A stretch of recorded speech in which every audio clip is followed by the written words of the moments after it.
nós, como igreja, nós precisamos orar pela igreja perseguida.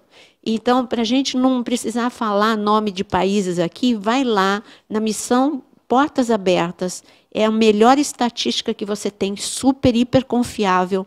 Entra lá, Missão Portas Abertas, você tem a listagem e tem números, tem estatística, tem relatos desses países mais perseguidos. Então, isso já acontece. Isso é agora. Não é que vai acontecer, já está acontecendo. Eu mesmo ouvi com os meus ouvidos, porque eu vou para lugares de igreja perseguida, eu ouvi de um filho contando como o pai dele o entregou. Graças a Deus, o pai depois se arrependeu e se converteu. Mas como o pai entregou, ele disse, eu prefiro um filho morto do que um filho cristão. Meu Deus. Então, essa foi a palavra dele para o filho. Então, isso existe, tá bom? Irmãos entregarão uns aos outros a morte, pais entregarão seus filhos, isso eu já vejo na igreja perseguida. Filhos se rebelarão contra os seus próprios pais e os matarão. A última, a gente vê que é notícia de jornal, né? Mas você falar de filhos se rebelarão contra os pais, é esse espírito de rebeldia que a gente vê não só nas famílias, mas nas igrejas. Porque os pais espirituais, né? A gente sofre. Os pais espirituais estão lidando com espírito de rebeldia dentro das igrejas. Mas e a posição da igreja? É a que vinha na parte final do versículo, por isso que eu tive que ler tudo. E eu quero discutir isso com a mesa, porque aqui está escrito, mas todos os que perseverarem até o fim serão salvos. Essa é uma palavra e tanto. Todos os que perseverarem. Nós estamos debaixo de um ataque. Nós somos, se você quer entender o que nós estamos vivendo, nós somos como a geração de Elias. Olha para Elias, o ataque que Elias teve. Ataque não foi contra a fé dele. Não conseguiu roubar a fé dele. Jezabel, nem profeta de Baal, ninguém conseguiu roubar a fé dele, mas conseguiu abalar o emocional de Elias. E Elias não perseverou. Por um momento, Elias, agora a gente vai entrar num assunto que eu falei, a pandemia toda, emoções. As pessoas fragilizadas emocionalmente, muitas vezes não estão perseverando, não é por falta de fé. Não estão perseverando porque fica magoado e não vai mais para a igreja, fica deprimido e não vai mais para a igreja, ou não ora mais, fica frustrado. Então, é vencido por emoções que estão fragilizadas. E Jesus, ele, é claro, ele como Deus, sabia o quanto a igreja estaria abalada nos últimos dias, nível de problema, os problemas muito grandes. Então, as pessoas, às vezes, ficam tão abaladas com o problema que está vivendo, que, ao invés de se agarrar mais a Deus, fala, eu não estou entendendo, eu estou fazendo tudo certo, como que pode? E ninguém me ajuda. Então, não persevera até o fim. Que bom que a Naira trouxe bastante explicações sobre o tema que nós estamos colocando hoje. Eu gostaria de deixar minha opinião aqui. O posicionamento da igreja, ele é que vai levar a relevância, é que vai trazer e dar a relevância da igreja para os céus, né? É importante que você saiba que tudo que você coloca como requisito para uma igreja relevante tem que estar de acordo com os céus, ou seja, precisa agradar aos céus. Para agradar aos céus, ou seja, ao trono de Deus, é necessário que você esteja trabalhando dentro dos preceitos de Deus. É simples como isso, entendeu? As leis do Senhor, os preceitos do Senhor, os princípios. Uma igreja relevante, uma igreja posicionada, ela precisa estar de acordo com o céu. E nesse tempo que nós estamos vivendo, que é um tempo de destruição, mas é interessante você entender, a destruição, eu não digo nem que a gente já tenha começado a ser destruído de fora para dentro. Nós estamos sendo destruídos de dentro para fora. Porque, nesse momento, o ataque tem sido muito grande na mente das pessoas. E você sabe, todos que estão nos ouvindo, certamente têm acompanhado a Naira dando gestão da emoção, sabe o quão é importante você manter a tua mente equilibrada, o quanto é importante você manter a sua mente cativa, ou seja, em obediência às leis do Senhor, em obediência a Jesus Cristo. Os ataques são fortes. certamente aumentarão, né, suas forças, suas estratégias. Então, se nós fizermos parte, se nós estivermos dentro de uma igreja posicionada, a proteção vai ser muito grande. Então, hoje é uma questão de vida ou morte. Ou você se posiciona definitivamente, sabendo que tem que abrir mão de muitas coisas. Não dá para a gente viver e conviver com o mundo do jeito que ele está hoje. É impossível. É impossível. Então, essa é a minha opinião, para que a Naira possa também discorrer sobre isso, entendeu?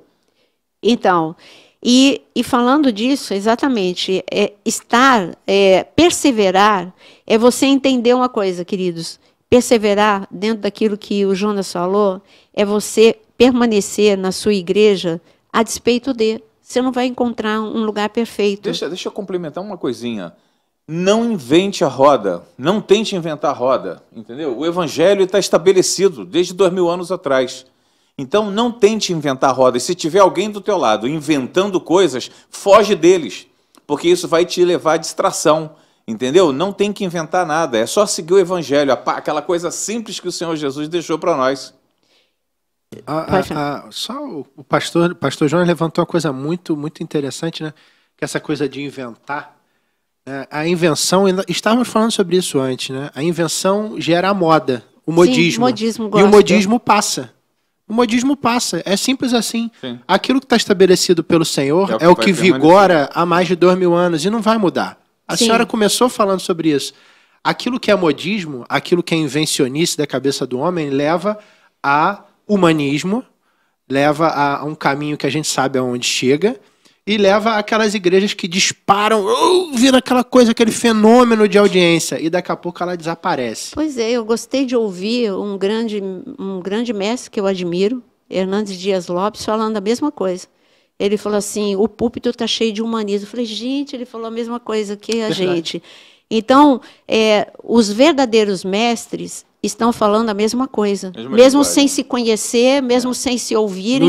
Ele nunca me ouviu. Eu o admiro, mas tenho pouco tempo para ouvir. Mas nesse dia eu tive tempo, ouvi e falei, puxa, ai, que alívio, né? Que bom, mais um falando. E assim, em relação a esse modismo, deixa eu falar uma coisa. Sabe o que a palavra fala? Que nós temos que pregar o conselho completo da palavra. O modismo leva a você pregar só um tipo de coisa. É como quando a igreja descobriu guerra espiritual, só falava de guerra espiritual. Aí não falava mais de arrependimento, nem de santidade, nem de restauração emocional. Quando descobriu restauração emocional, que foi chamado de cura interior, só falava de cura interior e não falava das outras coisas, não falava da volta de Cristo, não falava do sangue de Jesus, não falava do nome de Jesus.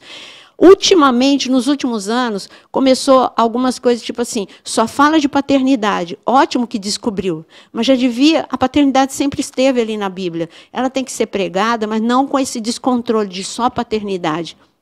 A paternidade não vai anular que eu tenho minha responsabilidade. Tudo bem, eu tenho um Deus que é pai, mas eu tenho um pai que confia em mim, que eu cresço e que eu tenho responsabilidade. Então, você fica... Uma passagem que eu amo. Sabia, gente? Olha, nós fomos para um local, Levítico 21. Como eu sou professora de Pentateuco, Levítico 21, eu vou dizer em algumas palavras, vou pedir para um de vocês abrirem Levítico 21, porque é posicionamento da igreja. Lá é uma ordem. Sacerdote que tiver algum desses defeitos, e enumera os defeitos, não pode servir no altar. Aí parece uma ordem cruel, que Deus está fazendo acepção. Mas não era defeito, a despeito de apontar para defeito físico, você vai ver que não é um defeito físico, porque depois ele fala assim, ele pode comer do pão do altar, e depois que tiver restabelecido, ele pode servir no altar. Então, como é que tem isso? Então, Deus já mostrou que ele não estava falando de problema físico. Que cada um desses defeitos que ele estava falando, apontando assim, era algo no teu caráter, um problema nas tuas emoções. Aí ele fala de quem tem, cita aí um exemplo, quem tem anão, né? Quem tem baixa estatura não pode. Mas espera aí. Fala em cego, coxo, de então, rosto vamos lá. mutilado, eu vou dizer quebrado, rápido, eu vou falar rápido de cada uma. Olha aqui, ó. Cego, Jesus diz, ele não está falando de falta de visão, não, a visão do físico, ele está falando de cegueira espiritual. Como é que eu, como sacerdote, vou ministrar no altar se eu sou cega espiritualmente, se eu não enxergo a palavra, não enxergo o tempo que nós estamos vivendo? Então, cego. Depois ele fala de baixa estatura. Deus está falando que, olha, Zaqueu, a experiência que temos, Deus não está falando de baixa estatura física, ele está falando de, por exemplo, Absalão era o homem mais alto de Israel, mas era o homem menor de Israel, de estatura emocional. Ele era muito pequeno emocionalmente falando. Ele era muito pequeno espiritualmente falando. Emocional e espiritualmente. Que mais? Coxo. Então, o coxo é aquele que as suas feridas emocionais, porque o coxo, um dia, ele foi ferido de alguma forma. E o coxo, como Mefibosete, que não foi cuidado, ele quebrou a perna e não foi cuidado, não foi engessado, não foi imobilizado, ficou com uma sequela. Quando você emocionalmente não é restaurado, você fica coxo na vida. Você está lá pregando, você é pai, mas você é um coxo. Você não sabe dar amor, você não consegue ter mansidão, você é coxo, isso é ser coxo. Depois fala de pé quebrado, não é? Pé ou mão pé quebrado, pé e mão quebrado. Pessoas que não conseguem, conhecem a palavra, mas não conseguem avançar, está com o pé quebrado, não consegue agir com saúde espiritual e mental. Então, gente, eu não estou dando aula, isso é o dia que eu der aula de Levítico 21, eu falo com vagar de cada item, eu só estou mostrando. E qual é o remédio para eles? Come o pão. Come o pão. E o que é o pão, gente? É a palavra. A palavra te cura, te fortalece, te restaura.